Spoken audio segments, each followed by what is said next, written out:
Modern Litany.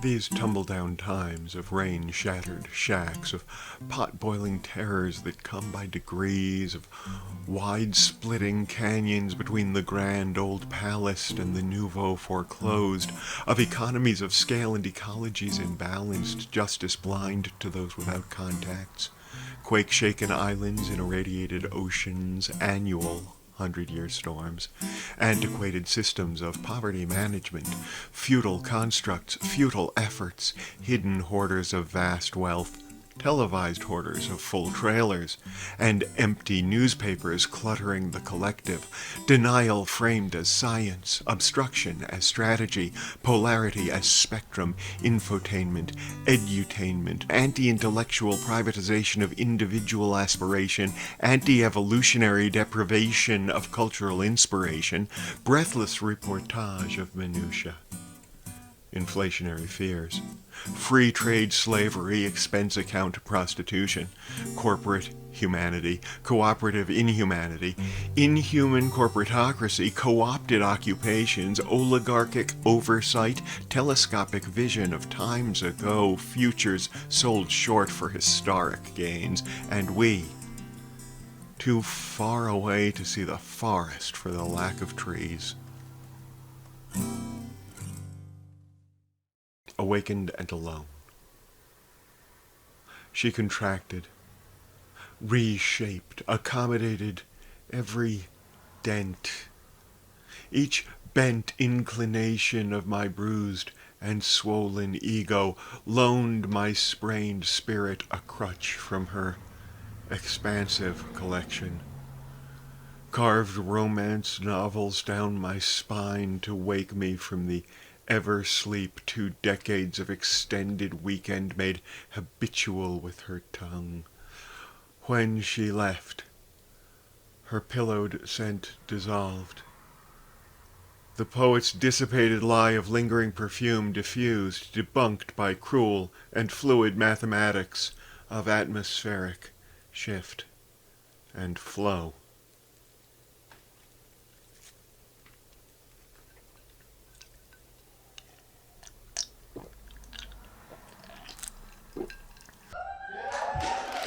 Let's make this happen.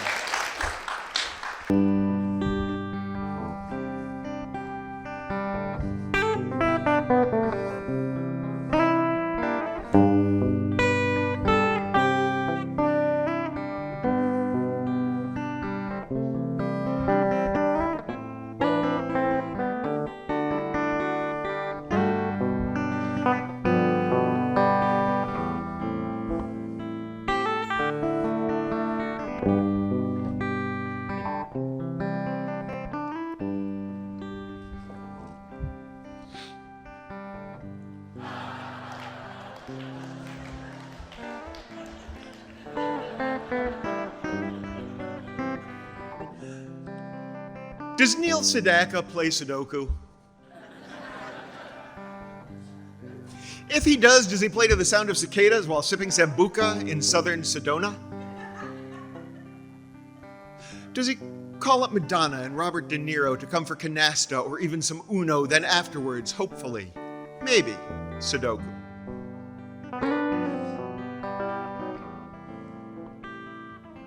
And Kiki D? Would she? Could she? Do Kiki and Yoko eat pico de gallo with David Sedaris? Do they speak of antiques and quote some quaint haiku? Just what do they do, if they do, when they do Sudoku?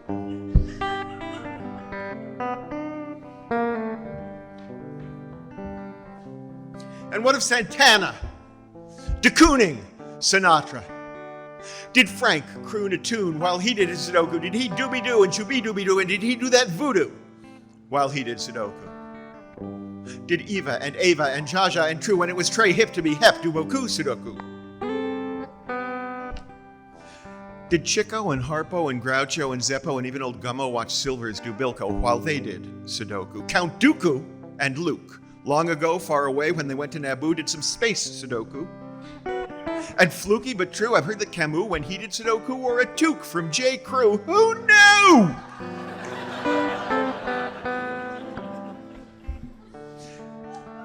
And what about you?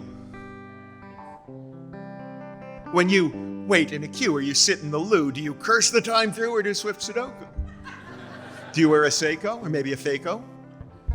Do you practice Kung Fu or watch Scooby-Doo? If you do Sudoku, when you do Sudoku, do you ever feel cuckoo, like you've got a loose screw or perhaps even two? Is that you? Do you see yourself in this picture I drew?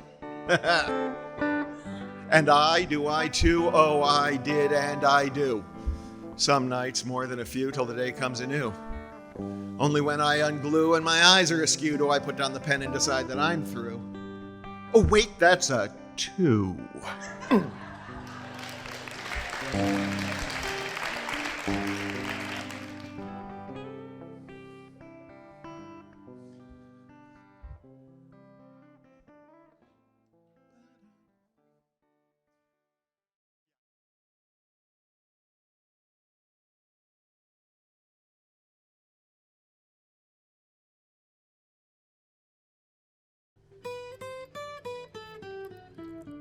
For writers on solstice. On the shortest day of the year, explore the brilliance that has lain dormant. Welcome it back. Over the next months, observe it as it grows, nurture it in the infancy of its return. Every year we travel into darkness, and then, almost habitually now, we bid gleeful goodbye to the previous year in vague hope that next year will be better. We forget to take stock of what we have gathered on the difficult trail, what we bring with us as we emerge. Remember the bad dreams as well as the good. We spend time in the cave with the cauldron brewing, reducing, now as the Awan flows from below ground, springs toward oceanic depths beneath brightening skies. Taste its clarified solution on your salmon tongue. Recall the warmth of indoors when earth lay frozen in the landscape of your youth. Snow fell heavy and soft perhaps, or frosted grass crunched under stamping boots. Also, knowing crocuses will emerge. Re-engage in anticipation your love of earthy smells from long-neglected underhomes of memory. Your hands so small dug deep to find the tunnel-dark loam to hold for close inspection.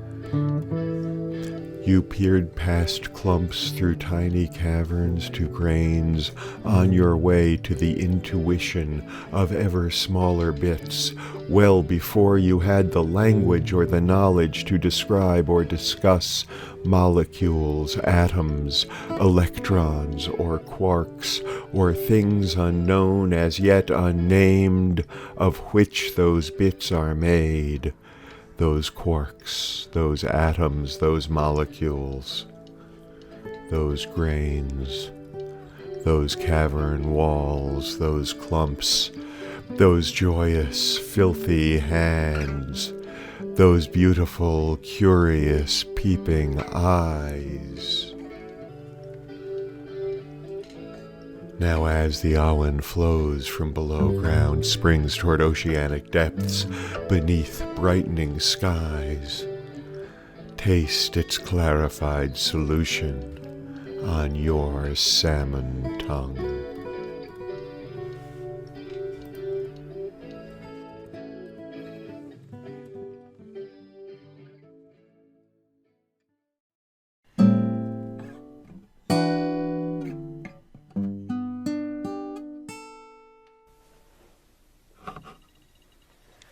Out of respect for the children, let us not speak of gun control. Let us grieve in silent outrage lest one of those small figures carrying memories of fearful moments cupboard cuddled, waiting with a teacher for an end to either deadly shootings or themselves, think this horror might have been averted had we all been willing even once to dream beyond heroic violence to the far more challenging, more courageous, more inspiring vision of heroic peace. Out of respect for the victims, let us not speak of mental health, but rather soothe the conscience of a country with simplistic categories: good guys, bad guys, innocent and guilty, lest we lose to shades of gray our mindfulness that a culture closed to those who most need help, who least are able to afford much-needed meds, who cry and stamp and tantrum, is not to blame, but only those who once cast out and told they can't be saved return in blazing rage, inhabit shadow, and all the rest a pious light. Out of respect for the soldiers, let us not speak of peace, for if a world of diplomatic, thoughtful problem-solving is a possibility, why then how dare we send our loved ones out to die, to strive in terror and privation, to sacrifice their bodies and their minds, their limbs and senses to explosive conflict, far away, outside the rules of civil conduct, where to kill is just as much a job as filing, cleaning rooms, or sliding cans past barcode scanners. Out of respect for our history, speak not of genocides committed, of infected blankets given out, of trails of tears and wounded knees, of treaties broken, promises abandoned, reservations cordoned off and redefined as minerals emerged and unexpected resources came to light and seemed more valuable than earth or sky or human beings. Out of respect for tradition, let us not speak of change. Out of respect for the dead, let us all still our tongues. Out of respect for the past, let us never speak of the future. Out of respect for the wealthy, let us not speak of the poor. Out of respect for the poor, let us not speak of the economy. Out of respect for the worker, let us not speak of unions. I am out of respect. Let us now observe not a single moment of silence. An effing poem. Once upon the world, a time grew hairy round the edges. Pixels calculated to strand spun algorithmic fringes to frame woolly vision tunnel sight.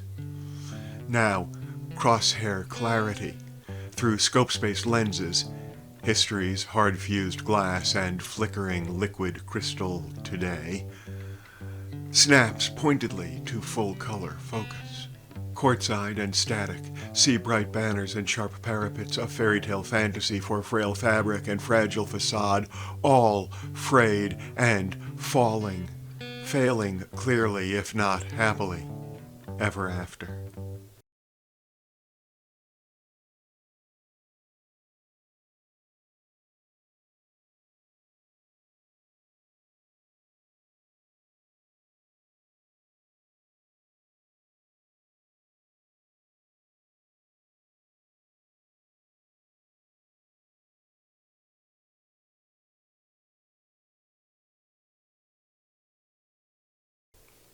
I paid for a full tour through the abattoir of love.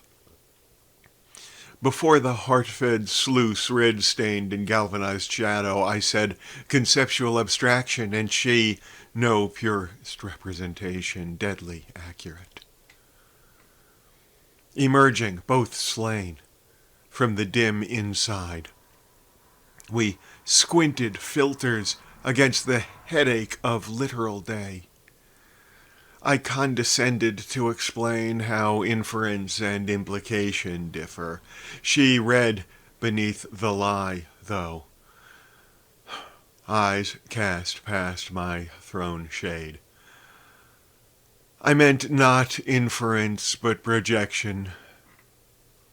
She sighed a last romantic deflation that made me start then, at the end, to recognize in reflection's flash. It was I who led the beautiful tour to death and sacrificed my own tender for the privilege.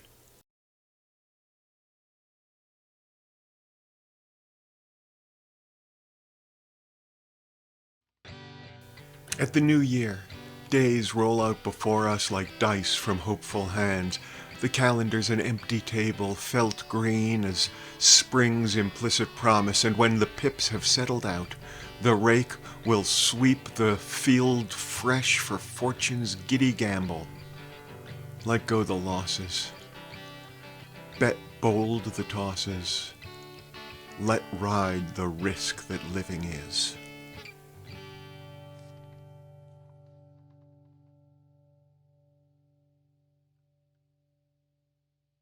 Bastille Day.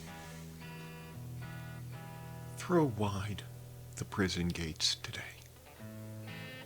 Incarceration neither rehabilitates those within nor remunerates those without. The time has slipped upon us for razor wire fences all to fold away and consciousness see sky. Stone certainty always lies. Brutal institutions validate the violence contained and that of those beyond, aware of distant towered walls. The threat of dungeons dense and dripping stifled air binds all of us to terror, makes docile those who learn the lessons bruised on pages of imprinted skin. Identify with the abuser, be the beloved, unthreatening one, quiet in the night, silent and supportive. Throw wide the tight-stitched lips today. Solitary voices pressed to inner whispers must find wind and voice and echo down the corridors. Sing dangerous ideas to light. Howl to the wolf-dark skies and learn how many of the pack call back.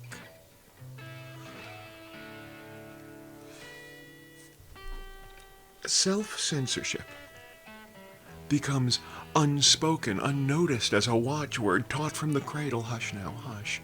They say as if it is a sentiment of love to settle us so gently to the crib, to look out through the bars.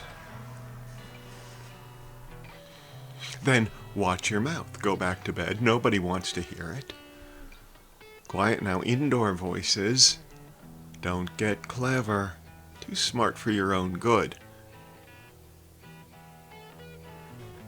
Throw wide the minds, get smart, speak out.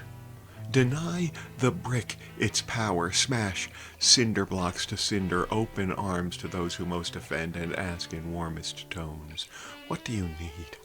Think not, what have they done, but what have I?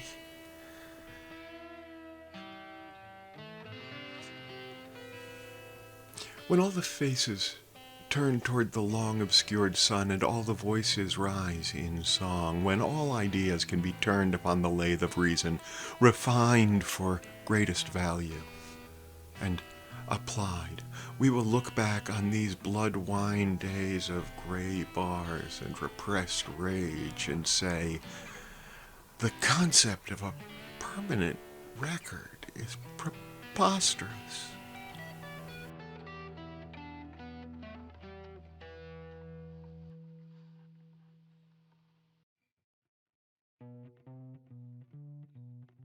I went into a pawn shop for a diamond ring to put on a finger, to take the future into my hands, to put my future into her hands.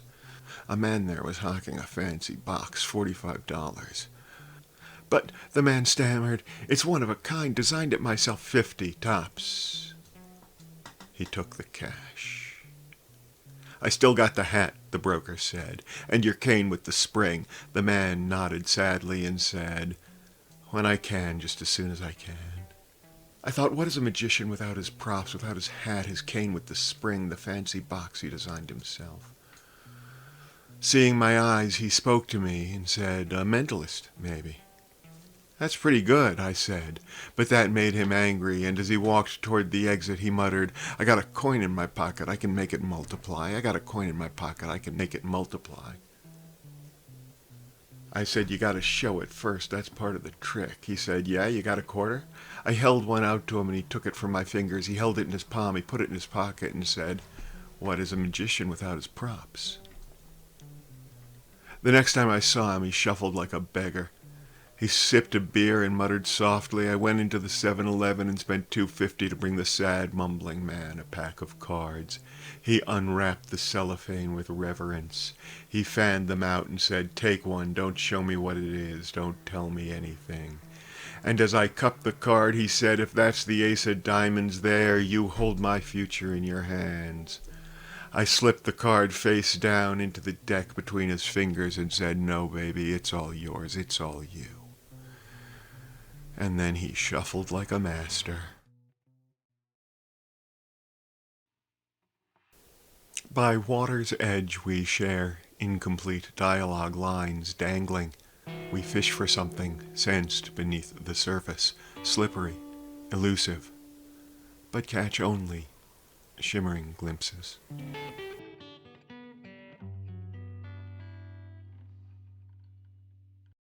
The crushing urgency of mortality. I did not see how late it was, how far along the day, until my immortality had all but slipped away. On rising wings of arrogance sustained by foolish youth, I felt my every fleeting thought contained some telling truth. Now darkness folds me up in time and gravity's embrace, the soaring, banking man-child spirals flailing free from grace. The certainties that carried me have frayed and fallen frail. The clarity of purpose fades to memory gone pale. So saturate your lungs, young friends. Draw deep the living breath. Take action and take flight before you learn the fear of death. Your wisdom, love, and conscience serve as sextant, scope, and star. Your faultless intuition guides you onward, up, and far. Who says you cannot change the world has given up the game. Provide your own permissions and a legend on your name. You will not hear it coming, it keeps slipping up behind, but while the shadow trails you, shine a light and sing your mind. You cannot know how late it is, how far we've slipped the slope. Assume electric urgency. You're mankind's current hope. On encountering a college girlfriend in middle age. You turn me counterclocking up the days to what I was when I was where I was, when you were there to wish upon a time of hair-dark nights in languid love, when gray and stiff were never yet, but fearing, reeling feelings fueled by fight or flight. Fool of fools, I fled. Out at the crossroads, sleeves rolled back, sweet tears down, dripping sudden sorrow. She stands as cars pull by, making deals with the wind, and wondering whether there's anyone at all, to hold her to her word.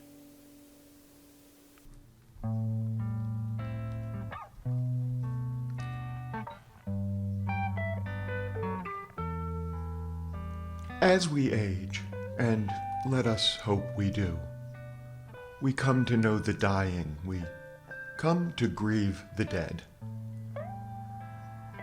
Solemnities slip by like sweet and salty soft-serve summer days when lemonade stand fantasies of fortunes gripped in tiny hands dissolve to condensation bright beneath our eyes. Slow drops distort and magnify a clear trail, then sublimate to nothing, a diagram of transience traced in transparency.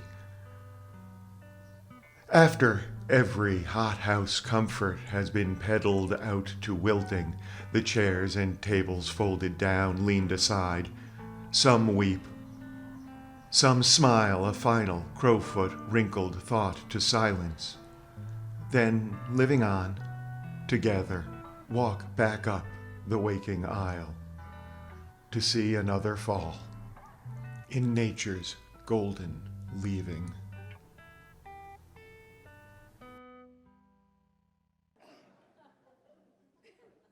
We are the only Jews in Schuylerville, New York. Everyone in Schuylerville knows we are the only Jews. So there is considerable confusion surrounding the great, well-decorated Christmas tree in our large, uncurtained living room. We are not very good Jews. After a childhood of envy toward her friends with their big decorated trees and their wrapped presents, my mother has decided she is a grown-ass woman and can celebrate the holiday however she damn well pleases. So every year we pick out a tree, we set it up in the living room. My mother decorates it, my sister and I are in charge of tinsel. And every year she screams at me, "Strands, not clumps!" Presents wait under it for the 25th. My father is an atheist, but he believes in history and tradition. So he pulls the menorah out of the closet, and for 8 nights we turn our backs on my mother's secular celebration tree. And we go through baffling rituals. We don't always know what day Hanukkah starts, so we wind up burning extra candles to make lost time. He doesn't know the Hebrew. So as he lights the candles, he solemnly intones abracadabra, alakazam. We light the candles, we don't eat ham. By the 8th night, it becomes absurd. We will not eat it in a boat. We will not eat it with a goat. We will not eat the Gentiles' ham. We will not eat it l'chaim.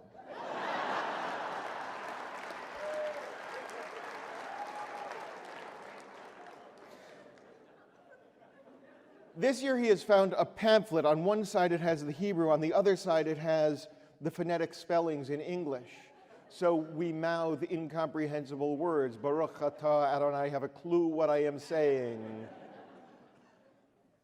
My sister and I ask him for an explanation of the holiday, and first he goes the traditional self-loathing anti-Semitic route.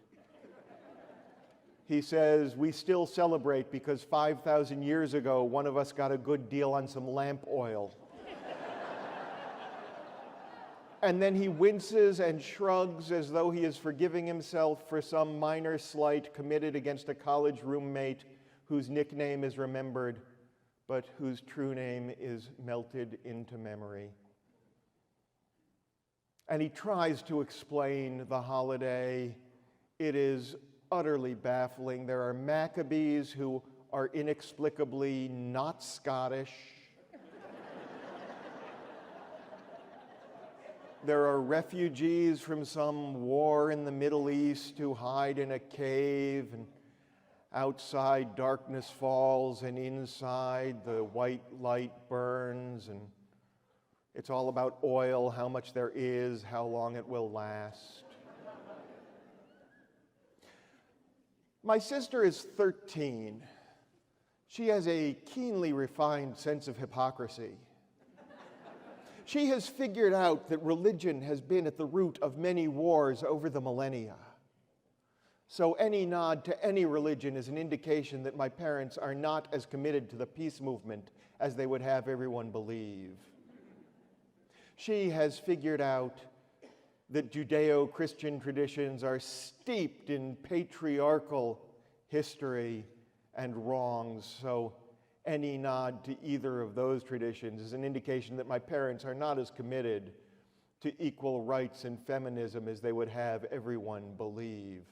She has figured out that the gift-giving season is part of a corporate consumerist construct, so any exchange of presents is an indication that my parents are not as committed to global workers' rights as they would have everyone believe.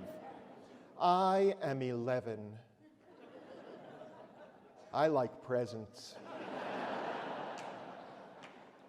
I like days off from school. reading comic books in my pajamas for so long that the elasticized ankles leave rib marks in my pale winter flesh. Dusty, Dustin Hoffdog, the great matted sheepdog mutt of my youth, believes that we are the best, most wonderful family that has ever lived, and that any food left outside the refrigerator is there for him. He is having a very happy, very gassy holiday season. The true miracle of the season lies in the fact that our house does not explode. This year there is an energy crisis. Words like OPEC and embargo on the news, words as meaningless to me as if they were in Hebrew. It's all about oil, how much there is, how long it will last. My father has bought an old pot-bellied stove at a local antiques market. He has had a handyman set it up in our living room, running stovepipe up to a hole in the chimney. He says it will save on the heating bill, and he is correct. Because when the stove is lit, it heats an area around itself, 7 feet in diameter, an area that encompasses the thermostat.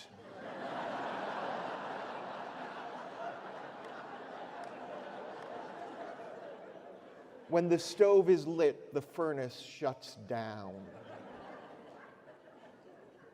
Every year, he has brought out the record of Dylan Thomas, my namesake, reading his poem, A Child's Christmas in Wales. And every year I have been told to sit and listen to it, which I do for 2 or 3 minutes before growing bored and wandering away. This year he hasn't brought out the record. Perhaps he's gotten tired of a tradition that always leaves him disappointed. Perhaps he's just forgotten. I go to the shelf, I find the record and pull it out. I slide the vinyl from the cardboard sleeve. Perhaps I've inherited his love of tradition. Perhaps I'm seeking parental approval. I put it on the turntable. I drop the needle. And the dead Welshman tells his childhood tales of snowballs thrown and melted long ago. I lie on the floor, I rest my head on Dusty, knees pointed toward the ceiling, small feet chilling flat on hardwood. The dog cranes around to snuffle me, petting me in his way. His breath smells of stolen latkes. And I listen to the salt-swept, sea-stained voice of the drunken Welshman. He speaks of candied cigarettes that unwrap to prove chocolate against his tongue. And I've had candied cigarettes, and they were always made of stiff bubble gum. So I think he's gotten it wrong, because I'm 11, and I know everything. But I don't. I don't know that as I listen, I am learning to love words and sentences and cadence. I don't know that I am learning to listen and learning to write. I don't know that I am freezing my own snow globe memories against future use. Outside, the white snow falls. Inside, the black disk turns. And here, in this cold and godless house, these are holy days. Thank you.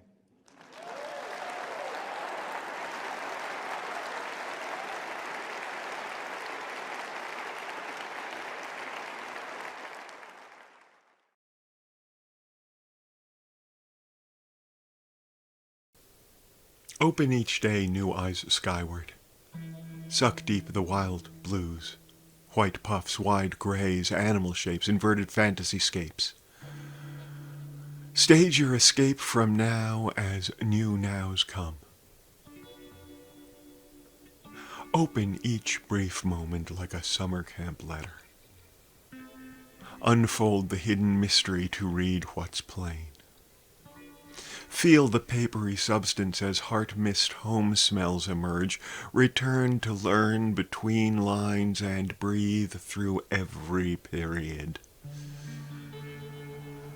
Open arms and heart to every cheek and other turned trusting. Smile, sparkle, warm the world unguarded. Burn bright, cast light.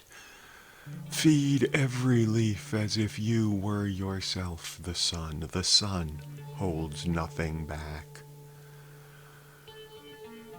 Open every door you own, every window slip to let the air flow like blood within and breeze without concern for endings. Until the final still and settled lid and last nail locks it down. Closure will not serve.